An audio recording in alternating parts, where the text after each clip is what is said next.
बात है सोवियत संघ के जमाने की, जब कोल्ड वॉर चल रहा था। उस वक्त रशिया टुकड़ों में नहीं टूटा था, तब वो रूस सोवियत संघ था।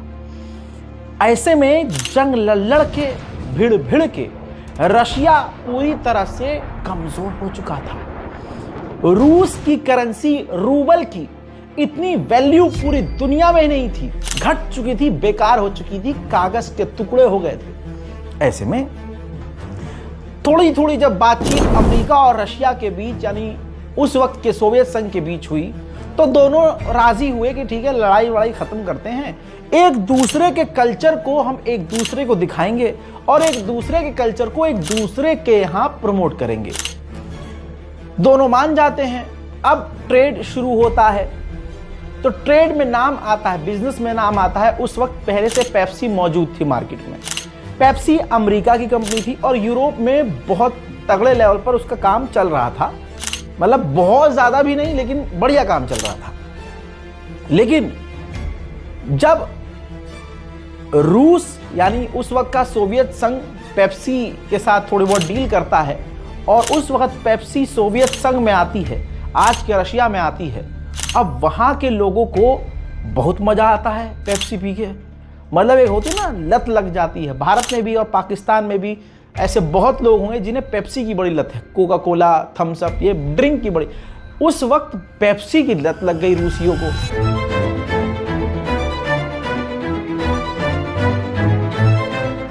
बड़ा मजा आने लगा।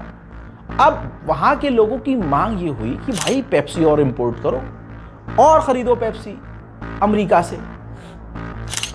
अब दिक्कत ये आ रही थी कि शुरुआत में तो चलो रशिया ने डील कर ली, लेकिन अब रूस की करेंसी इतनी मजबूत नहीं थी कि पेप्सी को वो भारी मात्रा में खरीद सके, इंपोर्ट कर सके। बात यहीं अटक रही थी कि अब क्या किया जाए। सोवियत संघ उस वक्त काफी गरीब था, पैसा बेकार हो चुका था उसका, करेंसी डाउन थी, मार्केट ठप थी।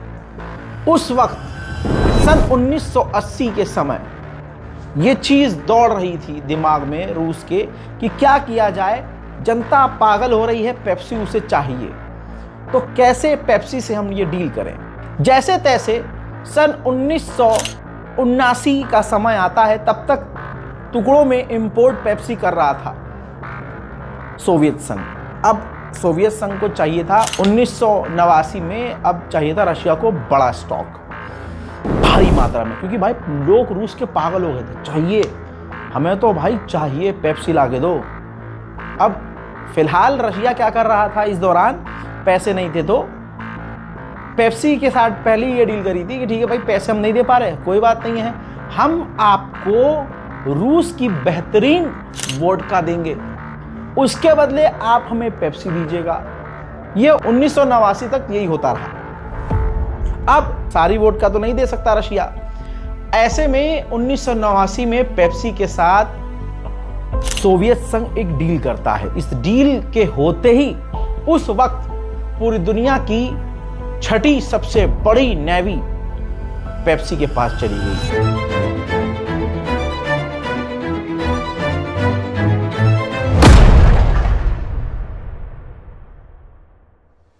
भाई सोवियत संघ ने पेप्सी के साथ डील करी, लगभग $3 बिलियन।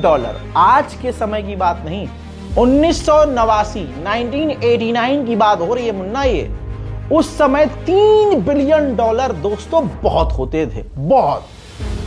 अब इतना पैसा कहां से देगा सोवियत संघ? तो सोवियत संघ ने पेप्सी से डील करी कि हम आपको अपने नेवल हथियार दे रहे हैं, नेवी की कुछ चीजें दे रहे हैं जिससे आप पैसा वसूल सकते हैं, जिसमें 17 सबमरीन, 17 सबमरीन सोवियत संघ ने, एक क्रूजर, एक फ्रिगेट और एक डिस्ट्रॉयर पेप्सी को सौंप दिया। सोचिए, अब यहां दो चीज है कि पेप्सी अचानक से दुनिया की छठी उस वक्त की नेवी आर्मी बन चुकी थी, जिसके पास ये नेवल ताकत मौजूद थी एक झटके में। और दूसरी चीज ये समझने वाली है कि एक देश को इतनी लत लगी कि सोवियत संघ को अपने नेवी के हिस्से देने पड़ गए और सबमरीन देनी पड़ गई, डिस्ट्रॉयर देने पड़ गए, युद्धपोत देने पड़ गए भाई। लेकिन पेप्सी का इरादा गलत नहीं था, नियत में खोट नहीं थी। पेप्सी ने उन तमाम चीजों को लिया और उस वक्त ब्रेकिंग न्यूज पूरी दुनिया में बन गई कि पेप्सी के पास सबसे बड़ी आर्मी है, नेवी की सबसे बड़ी ताकत पेप्सी के पास है, 6ठे नंबर पे। अब जिन देशों में पेप्सी का इतना चलन नहीं था, पेप्सी उस वक्त ट्रेंड में आ गई। ज्यादातर लोग पेप्सी को अपनाने लगे, मार्केटिंग उसकी बहुत बढ़िया हो गई और पेप्सी को बड़ा धमाकेदार फायदा हुआ। और सोवियत संघ के जमाने की ये ट्रेड डील हो गई कि भाई ये एक सबसे बड़ी डील और बिजनेस का ये तरीका बिल्कुल नया और चौंकाने वाला है।